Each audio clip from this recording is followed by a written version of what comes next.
गौरी गोपाल आश्रम में अमिताभ बच्चन और अनिरुद्ध आचार्य जी की गूंजती आवाज। एक प्रेरणादायक मुलाकात। सुबह का समय था। गौरी गोपाल आश्रम में भक्तों की भीड़ उमड़ी हुई थी। वातावरण में भक्तिमय संगीत गूंज रहा था और हर चेहरा अनिरुद्ध आचार्य जी महाराज के प्रवचन सुनने के लिए उत्सुक था। आश्रम में एक अलग ही सुकून भरी ऊर्जा थी। तभी अचानक सबकी नजरें मंच के पास पहुंची। वहां बॉलीवुड के महानायक अमिताभ बच्चन जी ने प्रवेश किया। उनका स्वागत बड़े आदर और प्रेम के साथ किया गया। हर कोई आश्चर्यचकित था कि इतनी बड़ी शख्सियत आज इस साधारण से आश्रम में क्यों आई है। अमिताभ बच्चन जी ने श्रद्धा से मंच के पास बैठकर कथा सुननी शुरू की। आचार्य जी कह रहे थे, मनुष्य का जीवन केवल धन और प्रसिद्धि के पीछे भागने के लिए नहीं है। असली सुख सत्य, धर्म और सेवा में है। जो केवल अपने स्वार्थ के लिए जीता है वह कभी सच्चा आनंद नहीं पा सकता। आचार्य जी के इन शब्दों ने अमिताभ जी को सोचने पर मजबूर कर दिया। अचानक उन्होंने आचार्य जी से सवाल किया, गुरुजी, क्या आप यह कहना चाहते हैं कि धन और प्रसिद्धि का कोई महत्व नहीं है? जो लोग अपनी मेहनत से सफलता पाते हैं, क्या वह गलत है? आचार्य जी मुस्कुराए और बोले, अमिताभ जी, मेहनत और सफलता का अपना महत्व है, लेकिन जब यह धर्म, सत्य और सेवा के मार्ग से हट जाती है, तब यह खोखली हो जाती है।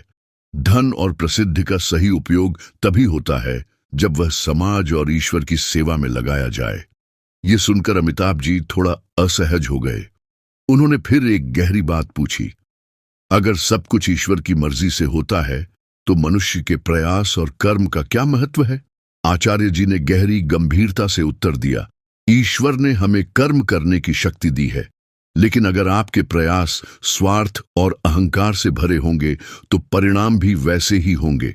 आपकी प्रसिद्धि और सफलता उसी समाज की देन है जिसे आप भूल कर आगे बढ़ते हैं। आचार्य जी की ये बातें सुनकर वहां मौजूद सभी श्रद्धालुओं ने तालियों से उनका समर्थन किया। अमिताभ बच्चन जी कुछ पल के लिए चुप हो गए। उनकी आंखों में एक गहरी सोच दिखाई दी। कुछ क्षणों बाद उन्होंने विनम्रता से आचार्य जी के चरणों में प्रणाम किया और बोले, गुरुजी, आपके शब्दों ने मेरी आंखें खोल दी हैं। अब मुझे जीवन को एक नए दृष्टिकोण से देखने की प्रेरणा मिली है। कृपया मुझे क्षमा करें यदि मैंने कुछ गलत कहा। आचार्य जी ने उन्हें आशीर्वाद देते हुए कहा, आप जैसे व्यक्ति से यह विनम्रता देखकर मुझे प्रसन्नता हुई। याद रखिए, ज्ञान का आदान प्रदान ही सच्चा संवाद है। इस घटना ने वहां मौजूद हर व्यक्ति के दिल को छू लिया। सबने महसूस किया कि भौतिक सुखों के साथ साथ आध्यात्मिकता और सेवा का भी जीवन में बड़ा महत्व है। इस प्रेरणादायक मुलाकात ने यह संदेश दिया कि सफलता और प्रसिद्धि तभी सार्थक होती है जब उनका उपयोग समाज और ईश्वर की भलाई के लिए किया जाए। अगर आपको यह घटना पसंद आई हो तो हमारे चैनल को सब्सक्राइब करें, वीडियो को लाइक करें और कमेंट में अपनी राय जरूर दें। जय श्री कृष्णा।